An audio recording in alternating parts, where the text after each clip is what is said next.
In some fights, the only real thing you have to do is comply and hope for the best. Hi everyone, this is John with today's active self-protection lesson out of Houston, Texas.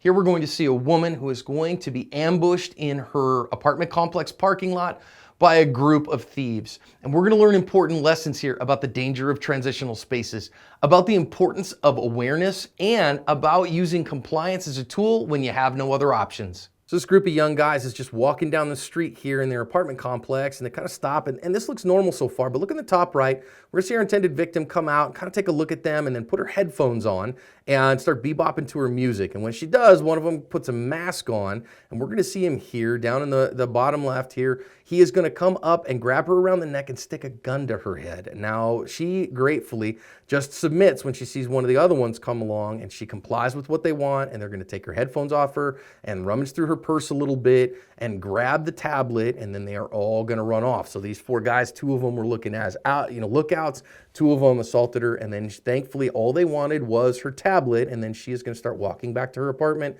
grab the keys out of her purse, start running back to her apartment, call the cops, and these guys run off. And as far as I know, the news stories state they're still looking for them. Let's go back here and let's think about some significant lessons out of this one. First of all, I don't know a bunch of pre-attack cues here, though I do want to say that she is paying just a little bit of attention. You notice here, she kind of got her nose turned to the right, and she's just looking at these guys. But so far, it doesn't look like they're doing anything nefarious. They look like teenage kids being dumb teenage kids sitting in a parking lot of an apartment complex. But our challenge here is that she puts her headphones on and buries her face in her tablet.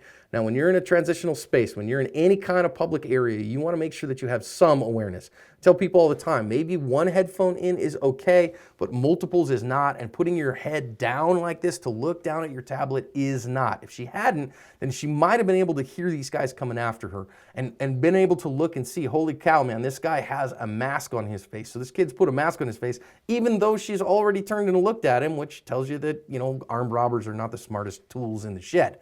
Not the sharpest tools in the shed, sorry for the mixed metaphor.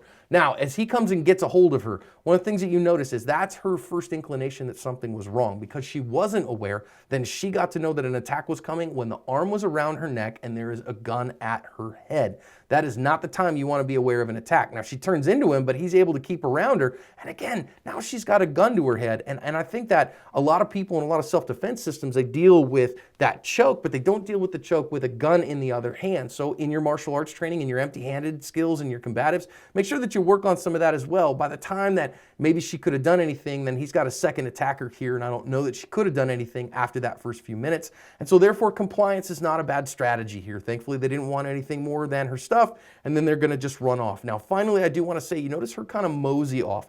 No, friends, get the heck out of the danger zone. Run from the get-go. Thankfully, she was able to get away from them because they just wanted stuff, but as soon as they let you go, run away, get to a safe place, call the police, and cover your ass.